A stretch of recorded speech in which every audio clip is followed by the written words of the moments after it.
of the Megillah, the text can be Hebrew, it can be English, it can be online. I mean, I like using, paper print, so to speak, but you absolutely can do the, oh wait, I need a pencil. I'm sorry. I'll be right back. I'll give you a topic. Megillat Esther. Talk amongst yourselves. Just a minute. Oh, Helen? Yes. Oh, I can't come tonight. I was going to send you an email. Okay. Thanks for letting me know. Okay.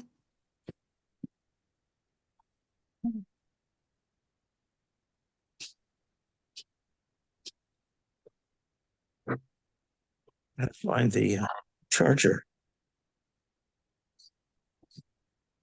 I mean, I could use my phone for a shear for this, but You on need my Monday, charger?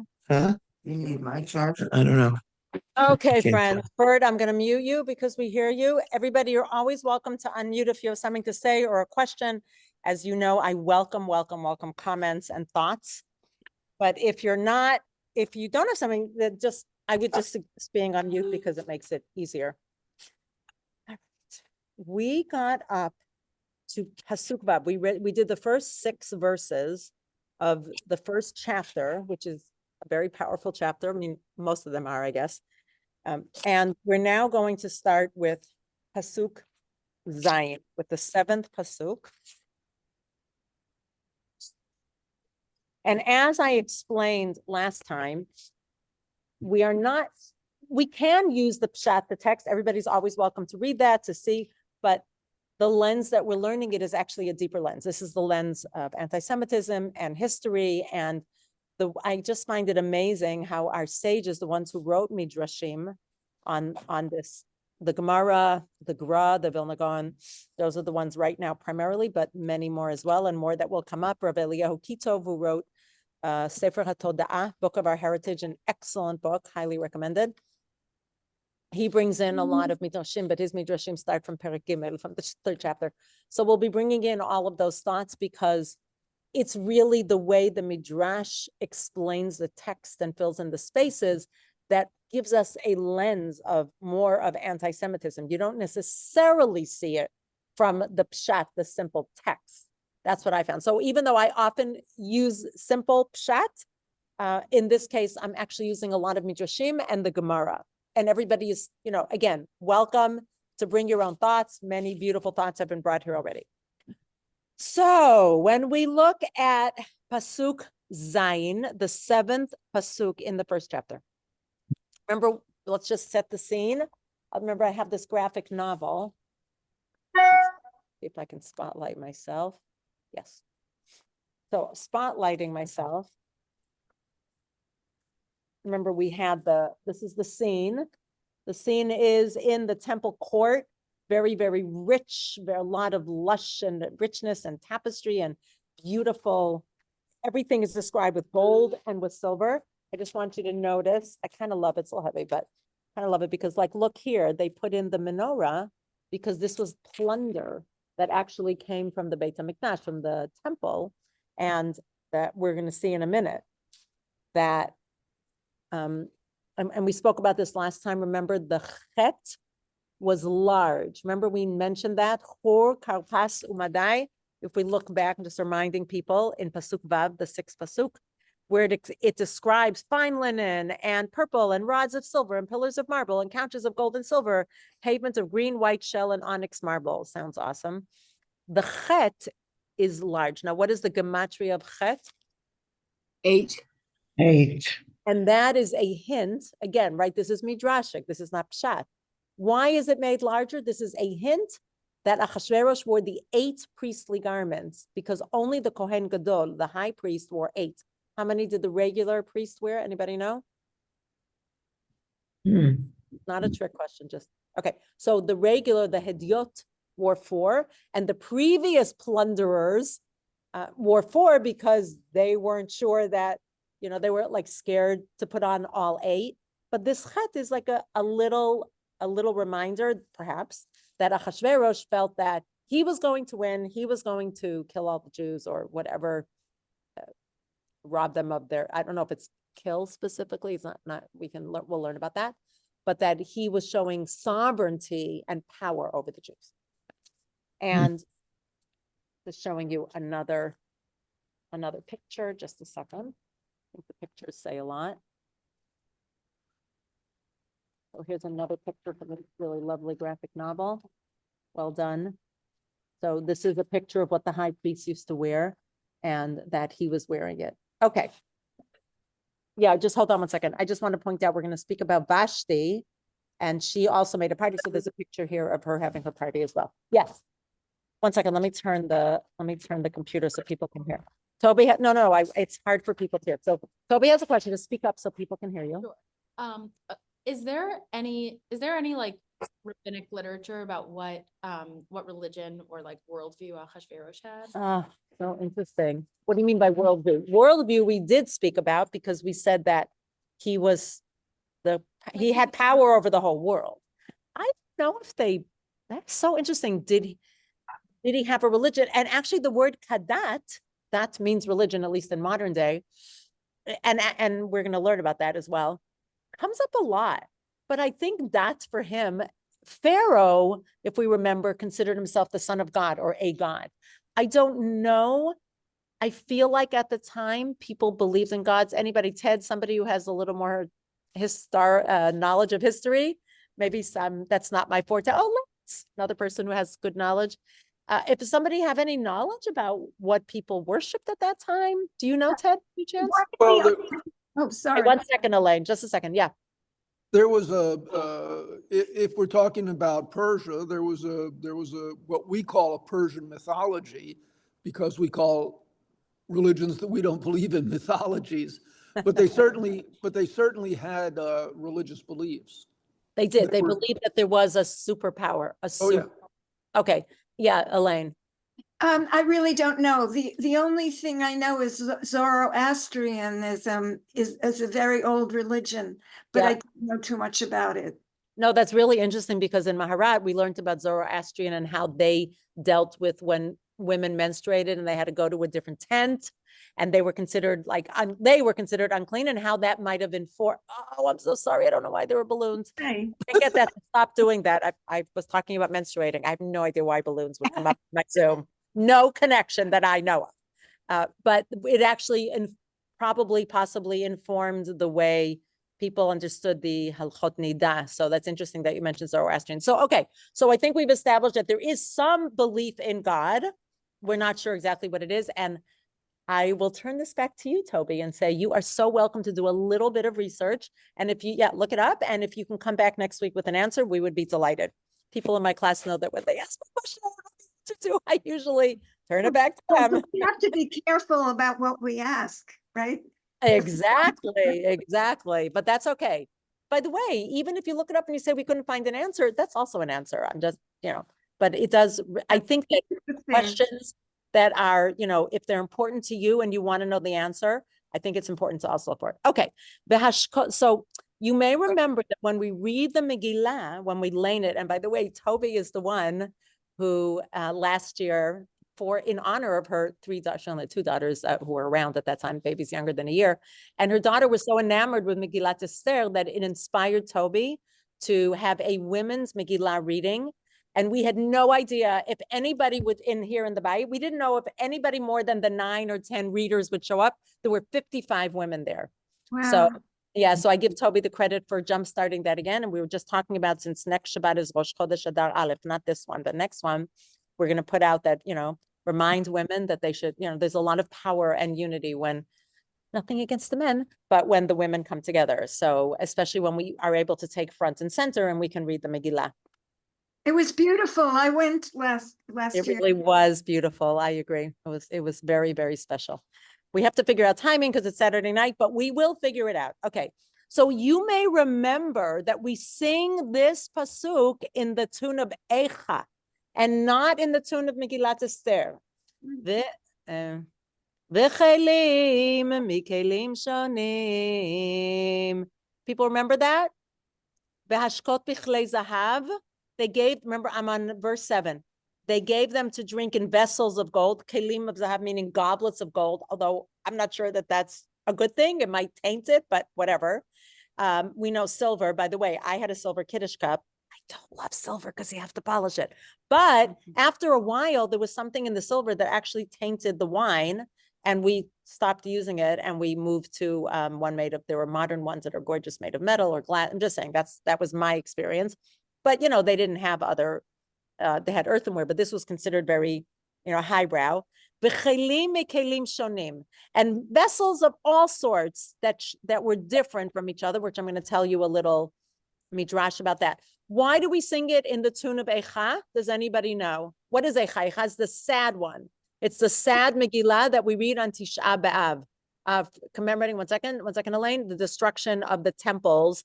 Jackie says she has an idea of why we read it. Maybe they used plundered materials. Yes, that is exactly what it is. Thank you. That's our teaching. The reason that we sing it in the tune of Eicha is because they were actually using vessels that had been plundered by Nebuchadnezzar and passed down. Remember what we said last time and the time before, that Achashverosh actually married Vashti because she was the only one left from the world dominion of Nebuchadnezzar and his son Belshazzar or something like that. And he was merging Persia and Babylonia this way and taking over basically what was called the world at the time. America hadn't been discovered yet. I don't know if anybody was living there. So that we, you know, it's almost like not even a midrash. Like if we sing it in Eicha, then our sages or whoever it was who set up the trap assumed this is 100% true. They were using the kelim from the Beit HaMikdash. B'yein malchut, and wine of the royal wine. Rav, what is Rav? A lot, many, like harbe, like the word harbe. Kiyad hamelech. So what is harbe? What is Rav kiyad hamelech? Yad hamelech literally means the hand of the king.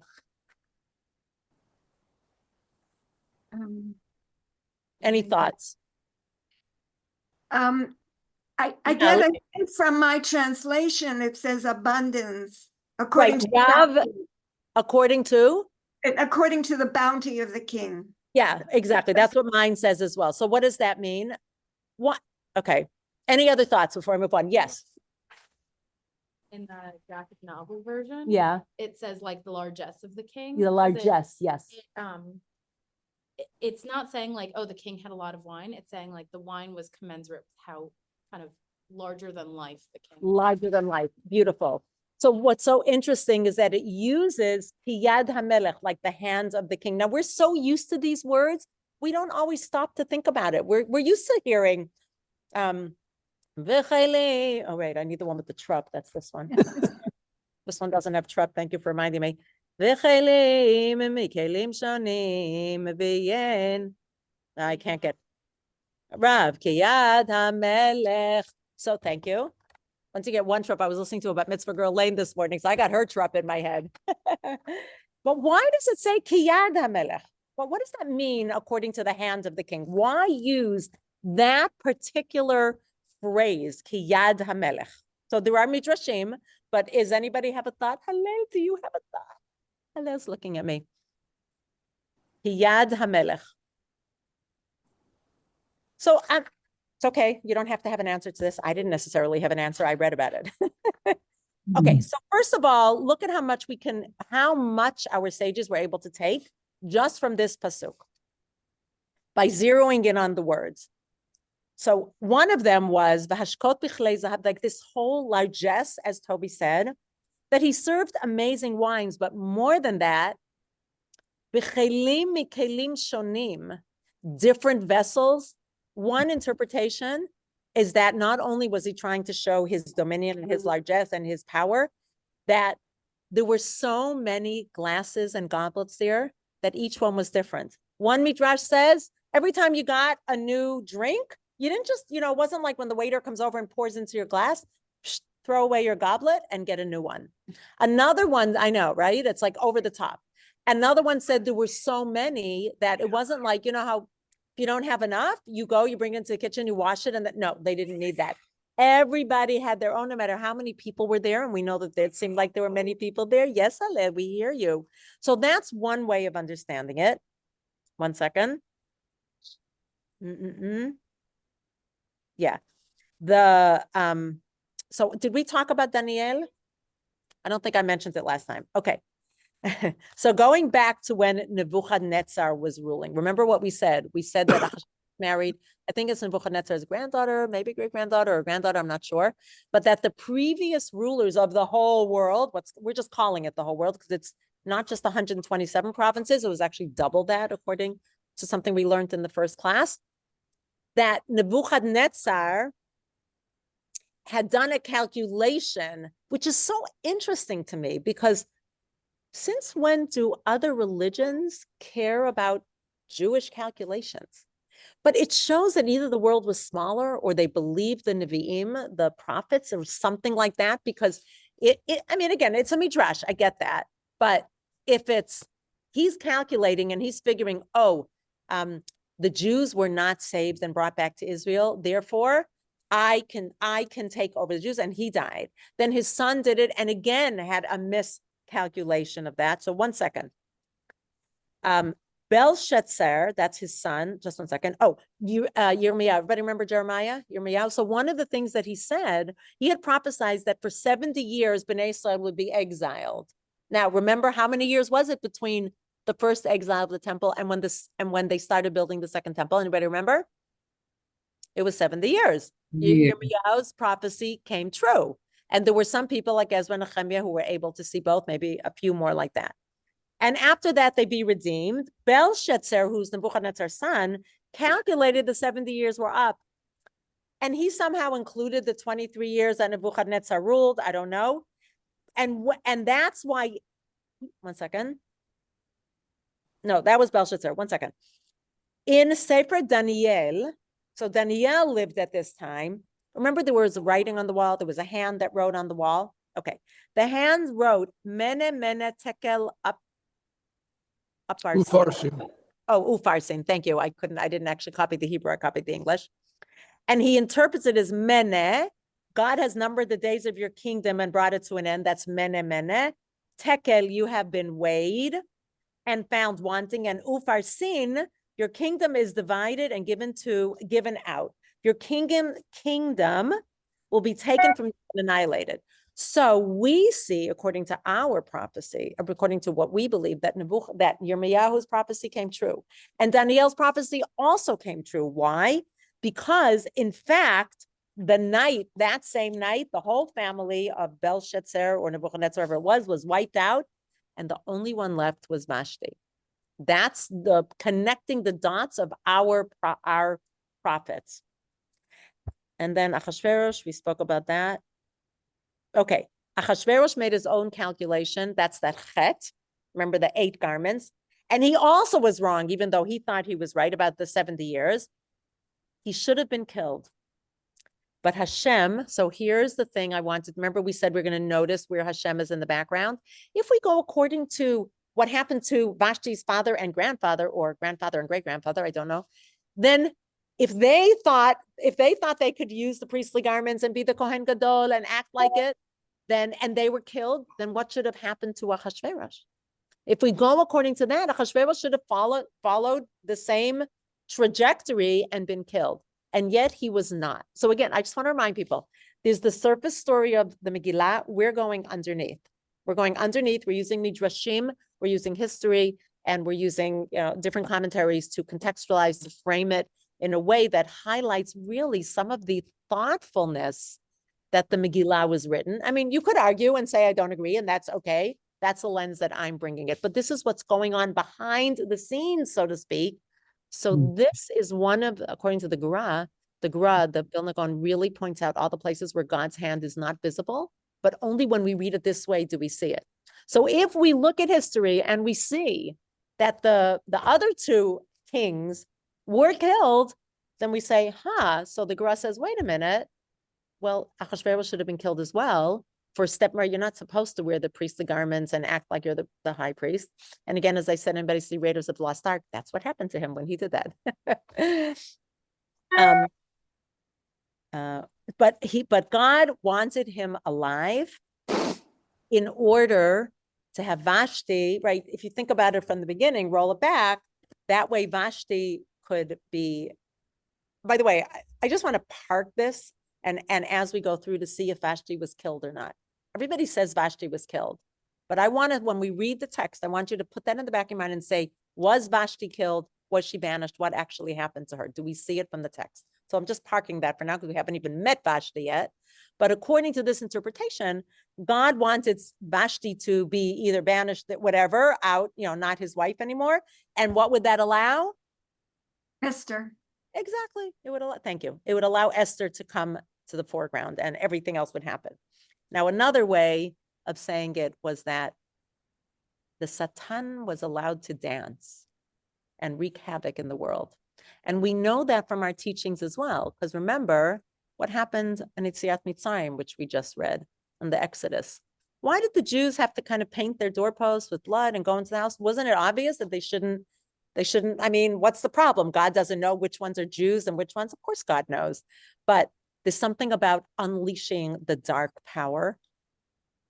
It might sound a little voodoo-y, but we do have it in our tradition that there's something about unleashing that can cause perhaps death in places that it should not happen. So the Satan was allowed to dance, and that's how Vashti got killed. Again, not sure if she actually was killed. Okay, the other teaching about Yad HaMelech, this is really interesting. One second, where is that? It's here. There you go. I told you this last time. One second. There's a, this is kind of cool. The famous historian Flavius Josephus places the history of Purim and Achashverosh under King, let me see if I get Artaxerxes. I don't know how you, yeah, but it says Artaxerxes, thank you. Longimanus, again, I'm not sure I pronounce it, as does also the Septuagint interpreter in a book called Antiquity of the Jews. And that name, Artaxerxes. Artaxerxes. Artaxerxes. I'll just let you say it every time because I don't think I'll get it. Artaxerxes. The Hebrew is so much easier, but doesn't matter. Refers to the fact that he was a great warrior, but because one of his hands was longer than the other, he was also called Longimanus, long, like from the word long. And the Megillah is telling us that the wine was Kiyad HaMelech, right? Thank you, Jackie. It was like the hand of the king, meaning it was greater than the person or greater than what I call it supersize me. Like that everybody got a much bigger amount than they thought, which was much bigger. So that's Siftei Chachamim gives that. That's what I'm saying. There's many different midrashim. I learn a lot, but not all of my midrashim from this. And I'm listening to many other recordings and collecting it, gleaning it from other places, which is just really appreciated. And I want to say, I don't know if I mentioned this at the beginning, my older sister, Sarah, who lives in Baltimore, is teaching this to women. She only teaches women. And that's what really excited me when she told me that she's teaching Megillat Esther through the lens of anti-Semitism. I mean, it's, obviously we're upset about it, but it got me really, really, really inspired and interested. And she's the one who gave me a lot of these sources. So Akarat Tov to my sister, Sarah. Okay. We got through Pasuk Zayin. Let's do Pasuk Chet. Any thoughts? Anything anybody want to say? Or good? Okay. What does Pasuk Chet say? Vashtiya kadat. So here's that word dat. Dat means religion or rules of some kind. Hashtiya, the drink. And we really know what the drink is. Nobody's talking about water or seltzer or, I don't know, pomegranate juice, maybe. The shtiya is wine. Kadat en ones. Now, what does that mean, en ones? We're in verse 8. Got a long way to go till the end of the Megillah, but that's okay. What is compelled? Ones in modern Hebrew is rape. Very relevant, sadly. Is rape, but ones is somebody who doesn't have any other option. Like there's a term in halacha that somebody could be exempt from doing, let's say, a mitzvah or something else if they were ones, if they were anus, if they had no choice, meaning like your arms are tied. You're compelled, meaning you have no other option. Like somebody couldn't take a love and a etrog because, I don't know, they're held prisoner or whatever the word is, but it often means prison or held captive. En ones, so what does that mean, en ones? Okay, so there was hashtiya kadat. According to the law, what does that mean? Any thoughts? Not that you would know necessarily, but could you guess?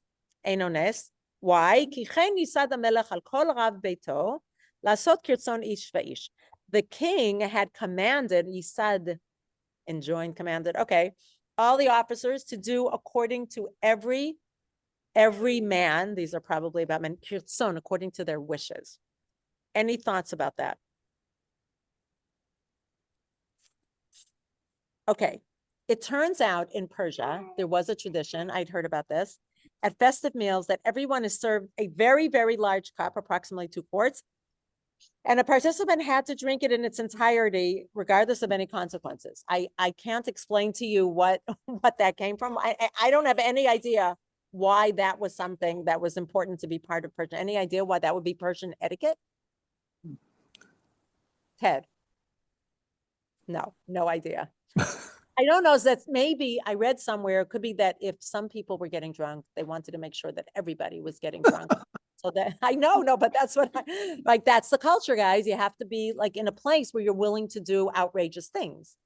So, okay, at this meal, he still ordered hashtia kadat, like it was according to the rule, the supersize, but he revoked the forcing you to drink it. Now, I found that really interesting because what happened when he put out an edict, I didn't see anybody relating to this, about killing the Jews.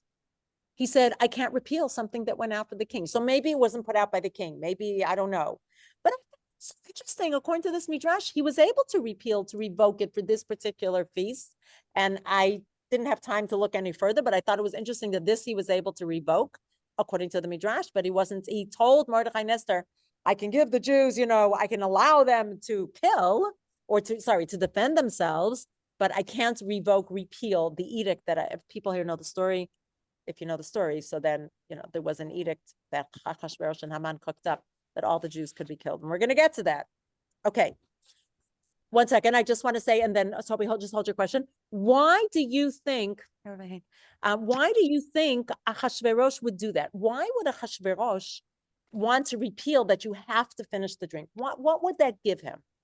Again, try thinking of it through the lens of what we said, more through the lens of anti-Semitism, knowing about Judaism. Any thoughts? You have a thought?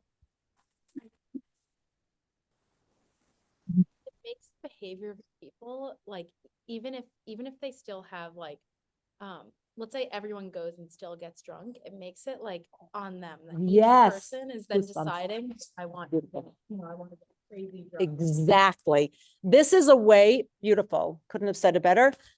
This is a way for Achashverosh to ensure that if the Jews get punished for, let's say, becoming drunk, maybe womanizing, like that was part of it. Sex is going to start to play a role here very soon. But anything that they do, eating unkosher food, I know that there are teachings that they could get any food they want and they got kosher food. Some people say there was only non-kosher wine. I'm about to get to that. Some people say, but I just want to say, like, as I'm reading all of these, it just feels like I'm sitting in this fantastical room and feeling the undercurrents of anti-Semitism, of hating Jews, of seeing us as different. I feel them so viscerally reading all of these different midrashim. That's, I think, what it's awoken in me to read it this way. I will probably never be able to look at Megillat Esther the same way again. But hey, we haven't been able to look at the world the same way again since October 7th, which is why it feels so relevant. Yes, Jackie. How do we know the Jews were involved in the shtia? Why would they be invited to the shtia? They were obviously not part of his inner court, and they were not probably not part of his courtiers. So that's a great question. We spoke about it a little bit last time that there was remember Ha'ir Shushan and Shushan, I don't know if you were here for that. So there's a beautiful teaching that was brilliant in my mind that Shushan Habira was the capital city and Ha'ir Shushan was a little suburb that was called Shushan, like you have capital S and small s, and that the Jews, according to this teaching, were not allowed to live in Shushan Habira, but they came there for business. So they came from Ha'ir Shushan. If you look at the text, it actually flows very nicely. And then it says Kol Ha'am Hanimtzaim, and Am, according to basically all the teaching, is Am Yisrael. Now, it could be also anybody who was there for official business. It's a certain lens, I agree. Let me just see, do we have it anywhere here? I don't think we have it anywhere.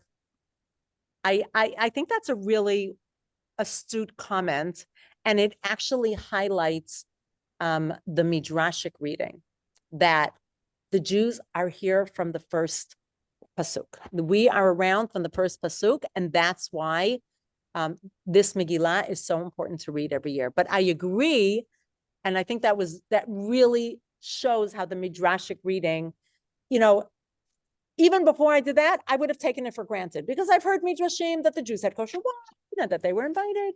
But those were all midrashim. And Jackie, I think, is really pointing out to us, and I want everybody to always keep that in your mind, that there's the textual pshat reading and there's the midrashic reading. And we are doing a very deep dive into midrashic reading here.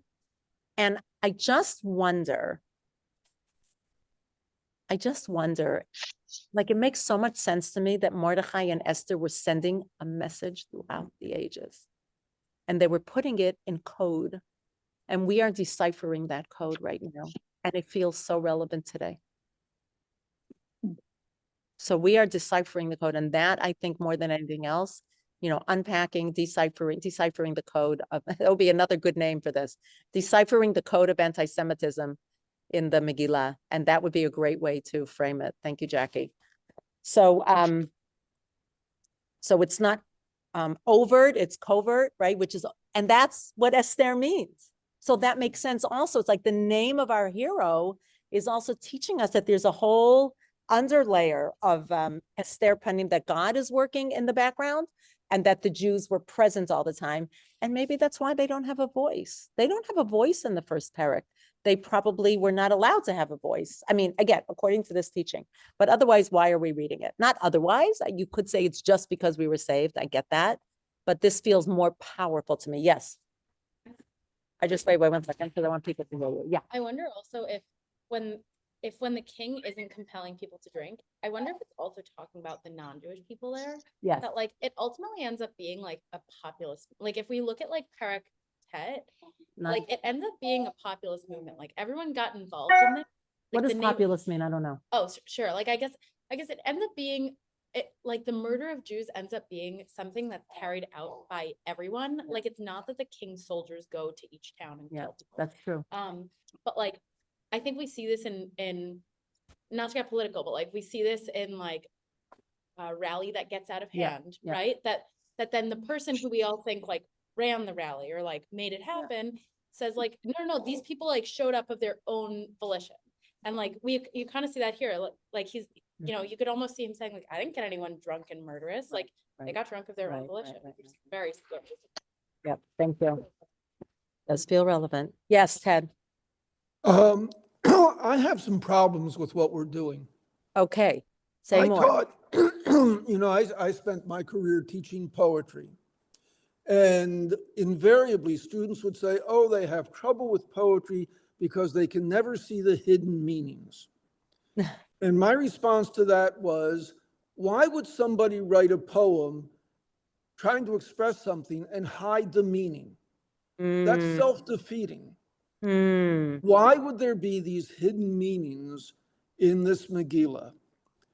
What is, I think, actually going on here is that this is, first of all, Esther is basically a humorous story. It's very much like other books that were written at the time in other languages. There are funny scenes in this. That business about Haman having to lead Mordechai through the streets and say, thus does the king to the man. Right. That's a hysterical scene. That's the villain getting his Comedy. comeuppance. Right. But we also, this is something that comes up, for instance, with Rashi. Rashi is a phenomenal commentator, but Rashi lived in the 11th and 12th centuries. Right. And so you always have to see Rashi's commentary from In the context. perspective of the 11th and 12th centuries. The midrashim that you're citing are much later than this book. And Well, some are Gemara, actually. Okay, but that's still later. Yeah, that's still later. Correct, correct. And what they're doing is interpreting the book Yes. from their historical perspective. I And agree. so they're finding these kinds of anti-Semitism, but it's I not don't- hidden in the book. What do you mean? You mean it wasn't purposely hidden? You think they're reading into it something that wasn't there? That's your They're thought. reading into it from their own context. I They're will doing, not disagree with you. okay. I don't actually know. I didn't live at the time of Mordechai and Esther, and I'm not a I professor. thought you did. Well, I dress up as Queen Esther. Know that as a child, I had my uncle, the one who just passed away a month ago. He traveled to the far, I don't know where he traveled to, and he brought this gorgeous black velvet and gold brocaded cloak with a matching little handbag. And he gave it to our family and my sister, same sister, and I were only a year and a half apart. Every year we would fight over who could wear it. And like, no, you wore it last year. And of course, nobody wrote it down. No, you wore it last year. No, you wore it. It's my turn to wear it. And we were Queen Esther every single year. So I did dress up as Queen Esther. That felt like the highest high you could get is to dress up as Queen Esther. I'm not going to disagree with you, Ted. I don't disagree with you. I want to suggest that there are different ways of reading it. And I guess for me, the reason it speaks to me, whether or not, no way for me to know if Esther and Mordechai wrote it for that reason. We'll never know until we meet them at some point. Because it feels like, I don't know if a year ago, this would have spoken to me the same way. I've been like, oh, this just feels, too much. Well, what are you doing?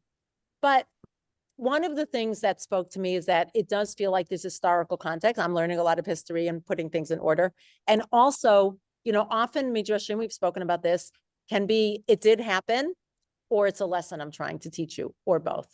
And so for me nowadays, I'm like attending seminars about anti-Semitism. I'm going to UJA for something. I was invited to a 3-day symposium about anti-Semitism in Florida. Too bad I couldn't go because I just want to go to Florida. I'm thinking about it all the time. A lot of us are thinking about it all the time. So I think that for me, it feels like a way to talk about it through our text. And I am appreciating, I'm enjoying / appreciating learning it out from the text. It's also a teaching tool to learn how Midrashim work in a sense. So it still speaks to me, even if some people, and I said that from the beginning, you may not agree. So I guess you're that one. I just want to make sure that we understand the difference between exegesis, which means extracting the meaning from the text, and eisegesis, which means imposing a meaning on the text. Correct. So that was what I had said from the beginning. I don't remember if you were here when we spoke, and I could say this at every class, and maybe I will. What is the difference between pshat and drash, which I think is very similar? So as I said, my granddaughter Imbar, who is in her bat mitzvah year, and we're learning Megillat Ruth together. She's the one who told me at age 5 that pshat is when it's written in the pasuk, and midrash is when you explain the pasuk, but it is not written in the pasuk. And I think that's a great way to understand. It's not written in the pasuk, but midrash fills it in by bouncing off of a word and then contextualizing it. And I agree. I mean, I haven't spent the time to say, well, the Gemara, was contextualizing it because of this, or the Gra, who features prominently in the recordings that I'm listening to, why the Gra Dafka felt it. But I'm accepting. I think they're both valid. What you said, Ted, and that's what I feel. And it's okay for you to disagree. And that's okay too. But thank you. I appreciate you answer. You know what? That would be a different way to learn Megillat Esther, through a humorous lens. And that would be a very interesting way to learn it as well. Might not take quite as long, but that's a way to think of it. I don't know if okay. Okay, Kirtzon ish va'ish. Wait 1 second. Kadaz enones. We did that. Okay, what is Kirtzon ish? Oh, it's interesting. Eliyahu Kitov from Sefer HaToda'ah, one of my heroes, he actually says, what is Shtiyah Kadat? Like the religion or like the rules? Like the dat of the Torah. And I don't know, I didn't see the makor, the source, that you should have more eating than drinking so as not to become intoxicated. So that also is a nice way to read it. Okay, the Kirtzon ish va'ish. So there is a teaching. If you look in the Megillah, so here's where you need to to page through. Look at chapter 2, verse 5. Chapter 2, verse 5. This is a famous pasuk. Ish Yehudi haya b'Shushan habira. This is one of the pasukim we say out loud. There was a Right. man in Shushan habira, whether he lived there usually or just came on official business. Ushmo Mordechai ben Yair ben Shimi ben Kish Ish Yemini. This is Ish. He was an Ish, so he's called Ish. Remember what it says in the pasuk. Pirtzon Ish va'ish, according to the will of one Ish and another Ish. So you could say everybody according to what they wanted. But there's a midrashic interpretation that that's one. And the second one is chapter 7, verse 6. Somebody wants to read that out. Chapter 7, verse 6. Also a famous pasuk. They're all famous pasukim. Anybody find it? Chapter 7, verse 6. Yeah. So go ahead, Jackie. Read it loud. Atomer Esther, Ish Sar v'Oyev, Haman Hara. Hazeh. Hazeh. So you can stop there. So Esther is telling Achashverosh, who's behind the plot to kill the Jews, Ish Sar v'Oyev, an enemy, an adversary, Haman Harazeh, this wicked Haman. So those are two places where Mordechai is called Ish and Haman is called Ish. So the Midrash, again, I got balloons. The Midrash said, I can't figure out how to get it off. I've tried. What is Kirtzon Ish Va'ish? That is according to the Ritzon of Mordechai and according to the Ritzon of Haman. Remember, they're looking and seeing that Mordechai is called Ish and Haman is called Ish in other places in the Megillah. So what would be the answer that they would want to not have en ones, that they shouldn't be coerced? So according to one answer, that they were served after non-kosher wine, and that follows Haman, that they shouldn't be coerced because then they would deserve punishment from the heavenly court if they if they chose to drink, then they would deserve the punishment. So it would be theirs. And again, like reading it through this lens, why does Haman believe this? I just find that's the part that I find so a little fantastical for me, that Ahasuerus and Haman would believe in what God taught us and what the Jews believe, and why were they so well versed in it? So that's the part that, but maybe everybody, if everybody there at that time believed in a God, then they all felt, well, you will get punished by your God if you do something willfully. So for them, maybe that made a lot of sense. I think a few halachot, a few things. On the other hand, so Haman was happy that they weren't forced to drink non-kosher wine, because truthfully, you go to his fancy ball banquet and people were used to drinking wine and you see everybody drinking wine. I can imagine even if it was non-kosher, they might have wanted to drink it. On the other hand, Mordechai hoped that because they weren't coerced to drink, they actually wouldn't drink the wine, and then maybe they wouldn't also eat the non-kosher food. So like two different views of having the Jews being able to withstand. So I'm just like imagining in my head, Haman at one end of the room, Mordechai at the other end of the room, and what's going on inside their heads, again, according to Midrashic interpretation. Mhm. Okay. All right. We're meeting the next person, Vashti. Now, we've learned about Vashti already. This is verse 9, first chapter, verse 9. What do we know about Vashti? Historically, as far as I know, that she was the one remnant of the royal family it came from the merging of Persia and Babylonia, and she was beautiful. According to all the stations that I saw, she was very beautiful, perhaps the most beautiful woman in the world. But there were two main reasons that Ahasuerus married her. One was because she was beautiful, and the other because he wanted to show power and to put these together. So we didn't meet Vashti till now, right? So I just want to remind you that the reason the Midrash, thank you. I know that Lance is posting wonderful things. I haven't had time to look at them, but thank you for all those links. You'll have to send them to me separately. Excuse me, Lance, and maybe I can bring them in future classes. The beginning, if we go back to verse 1, there's a true introduction to Ahasuerus. Vayhi b'mei Ahasuerus. Who is he? Who Ahasuerus? Now, I know we learned Midrashic interpretation of that, according to Rashi, but this tells us who he is. Hu Ahasuerus hamolech mehodu v'kush. It's that guy. He ruled from Hodu till Kush. He had 127 provinces. We have zero introduction to Vashti. I find that really, really interesting. Like everything that I talk, I'm just curious. Forget about the Midrash. Does it seem curious to you that Vashti has no introduction? She just appears?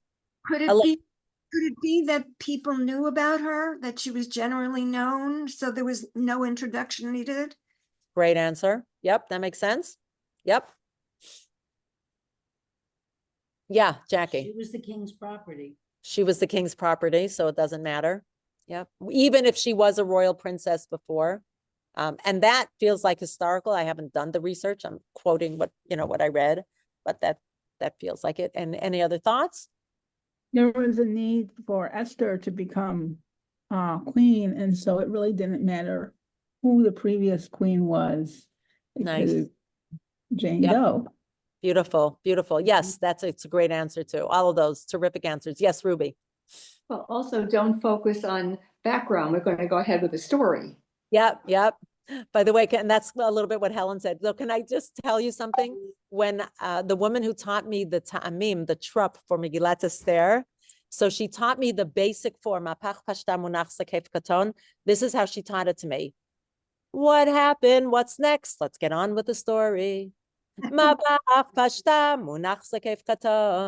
What happened? What's next? Let's get on with the story. So thank you, Ruby, for reminding me of that. And that was a great way for me to get into the trope of Megillat Esther. So all of those are great answers. I hadn't thought of any of them, so I really appreciate it when people, give their thoughts. Gam Vashti Malka asta mishte nashim. So she also made, but she made one for the women, which makes it also really, really clear that the other one was for the men. Yes, Robert, do you want to say something? You had a previous question as to why the king's commands couldn't be canceled. Yes, the decree, right. It's important if he had sent out, he would had to have sent out to all the 127 provinces with messengers carrying it out saying my previous command was canceled. It would have made him look very weak.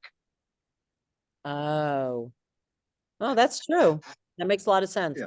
Although he did send one out saying that the Jews can defend themselves. So why is there a big difference between those two? It still was an addendum to the previous decree. Previous command canceled. It's like it looks like I made a mistake. And who caused that to be happened? Nice. The wife, or maybe some counselor. But he's saying the Jews can defend themselves, and they did very admirably, very well. Is different. Yeah, nice, good answer. Thank you very much. Very helpful. Okay. And that's interesting. Who was it, Ruby or whoever was said that she was the property of the king? So 1 second, Jackie. No.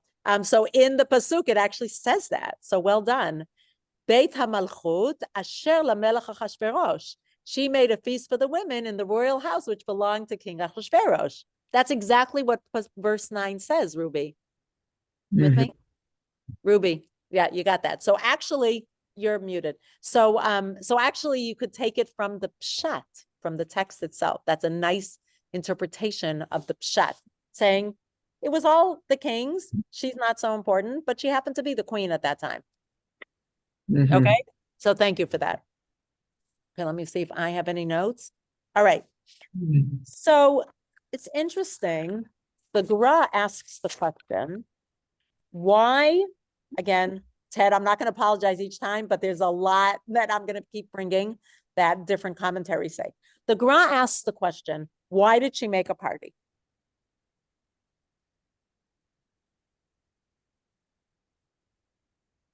Thoughts, Jackie? No thoughts. No, I'm just thinking. You're thinking. The wives. The wives, yeah. Or the wives of women. The people who were at the. Oh, the wives of the men who were at the party. That's nice. Okay. For what was her motive? These Toby said these are party people. Bert, did you want to say something? No, not Bert. Anybody? I want to say.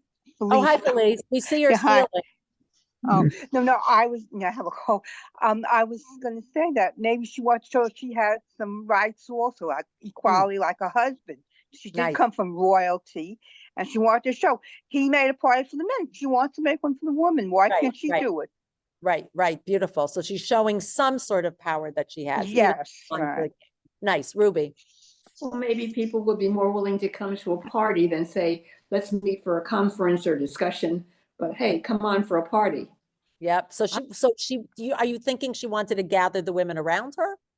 Yeah, I mean, that they would come faster for that, wouldn't they, than say, Yeah, hey, oh, yeah, come for a discussion. of course. Maybe the- Alice. Maybe the, Wait, Also, Elaine, just one second, then I'll get to you, Alice. okay, also I think by her having a party for the women, she's solidifying also the power of Achashverosh. How there's an inclusion of women as opposed to totally being ignored. That's really interesting and a wonderful read, but we're going to, of course, go exactly in the other direction towards the end of the chapter, but that's actually kind of sweet. A nice read. Okay, Elaine, did you want to add to that? I was wondering if the husbands were drunk for days, maybe they needed to be drunk as well. No, you should just know, like, I so don't drink and wish I could abolish alcohol from the world. So that's just my own worldview. But I mean, I do occasionally drink something, but I get very anxious when people are out of control with drunk. And it's just something that so doesn't speak to me. People get sick, people lose their inhibitions. I mean, and this is Bracha speaking. I'm not saying this is, people like it. I know there are people who 100% need like a glass of wine to make them more comfortable in social settings and things like that. And it's just the whole, like, if alcohol didn't make people out of control like that and sick, and it would be different, but it's actually hard for me. Or people become mean or people take advantage. I find that very difficult. So for me, this is almost like triggering, reading about thinking even of that scene. Yeah, Toby. I mean, like when I said party people, like I think these are the kind of people who Esther and Mordecai are telling us from the very beginning, like these are people who drink all the time. Like they're that kind of that kind of group. The men, the women, like it's a culture. Yeah, culture. Nice. Yes, I think that's a nice shot read. Let's make sure we also bring pshat in, because that's a nice way to go into the Megillah, like understanding the words even on the pshat level. So another read of the Gra, and this is the subtext that we've been talking about, the underlying layer, that's midrashic. Achashverosh had political motivation. We've spoken about this in one of our 2 sessions. What was his political motivation? Was to show how much power he had so that he could solidify that he was continuing the Nebuchadnezzar Belshazzar, that dominion over, even if it was 127 provinces, and it may not have been the full that his previous ones had. But so according to the midrashic interpretation, that again, this is about the hand of God making sure that all the events lined up so that Vashti would end up being expelled / banished / killed, and Esther would be able to take her place. That's why the idea was planted in her head. Now, the idea could have been planted in her head. I'm doing it for the other reasons, that we want, to get to show my power. That I don't know. I don't think she had it in her head. I'm doing this so that I can get killed and that Esther can get in there. So the motivation, but that the idea being perhaps the Hester Panim, the God being behind the scenes here. And it does feel like there's a lot of detail to make this happen in this way. So I think that's something that I wouldn't say I struggle with, but it's just, we don't really have another story like that so much that I know of that is so detailed, and that everything had to literally line up one after the other, after the other, after the other. And I want to keep that also in our mind. Is there a purpose to that as well? And, do people here think that it was really God's hand making sure that it reminds me of Lahavdil. I don't know if anybody here read Isaac Asimov, but he has the Foundation trilogy, which I loved when I was younger and I read it. And I think it's in that one, I could be wrong, but I think so. There it talks about things happening according to statistics by chance and changing the flow of politics, life, whatever it is, according to the percentage that you think this will affect the what will happen in future events. And at the very end, this somebody called the mule, doesn't matter, turns out to be the bad guy. I hope I'm not spoiling for someone, but they use the smallest percentage of something working so that they could regain control of the mule's mind, who was like as if controlling the world. And I was thinking like, it was like 0.1% that if you do this, then this will happen, this will happen, this will happen, this will happen. And at the end, they'll have this moment when this mind would relinquish his control. They'll be able to slip in and change his mind so that he won't have control over the world. And I remember at the time being, I love math, so I enjoyed, and I happen to like science fiction, or at least I did. I haven't read in a while, but I remember thinking like, what are the chances, right? The chances were very, very slight. What if it hadn't worked out that way? And here it feels, again, lahavdil, I know we're talking about what we consider a holy text, that to make everything line up, and I don't know if we'll have an answer, but I want to throw out this question about why was it so important to have everything, like, did it have to happen in A, B, C, D, E, F, G, so we'll get to Z in the end? Did it actually have to happen exactly this way? But one way of reading it is that God maneuvered each of these events to happen that way. And the way we see it is, for example, by the Gra asking this question. I'm not saying other people had great answers as to why Vashti made a party, but I would say in the minds of our sages or our commentaries, they don't usually look at like, Vashti wanted to show her power. Maybe that would have been, but she had no real clout because the men had it. So it wasn't that much she would gain. So they're looking, so for them, it feels like, no, it's about God maneuvering things so that it'll happen. Yeah, so I was thinking something about how Esther was responding to this. According to what Mordecai was telling her, it was very important that she should become the next queen.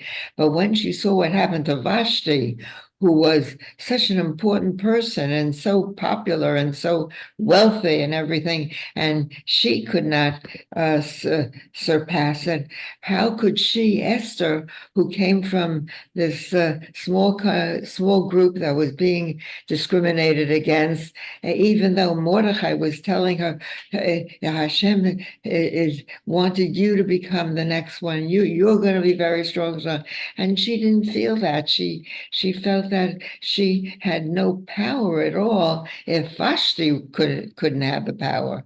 So because everybody probably heard the story. We haven't read it yet about what happened next. So yeah. that's a great thing to keep in mind. Because I think it's also interesting, which is something we did in Megillat Ruth, which is trying to see it from the point of view of the characters. It's not the way I was thinking of doing this story. That's a whole other way of doing it, which I think is, but maybe we'll do that as well. But right, what was going through Esther's head, and then I'll just give you a sweet little. And then later on, when they met with the king and Haman and all that, and she's supposed to Right, so I want to tell you, there are 3 words in the Megillah that I learned from Rav Aaron Lichtenstein Zichrono Bracha, Vatilbash Esther Malchut. And that was the turning point of the Megillah. Vatilbash Esther Malchut, and Esther donned royalty. Yeah. But it doesn't say Vatilbash Esther Bigdei Malchut. It doesn't say Esther donned clothes of royalty, which is missing in the Hebrew, but rather she donned royalty, and the way he reads it, and perhaps others, she, in that moment, became a queen. Did put on royal garments, but I imagine it always as Cinderella, when the fairy godmother kind of covers her, not just with the dress, but there's kind of magic fairy dust sparkling around her. That's how I always manage it. So it's like she donned royalty inside and out. And in that moment, Esther became a queen. And by the way, another way of learning about Esther is, what does it mean to take leadership role without authority? Yeah. She was given authority, and yet she found a way. So that's all these lenses are ways of reading it. And, we could speak, we can also do that. Not every single thing that we're learning specifically smacks of anti-Semitism, but there are ways of reading it. So let's broaden our lens and make sure that we get a good feel for not just the harshness and the difficulty of anti-Semitism, but also the powerful and more beautiful moments of the Megillah, which I think is important for us to take with us as well. Yeah. Thank you, everybody, for joining me. I Yeah. Hope to see you next week and we will continue. Lovely class. Thank you. Exciting. Thank you, everybody. Be well. Take good care. Bye-bye. Bye.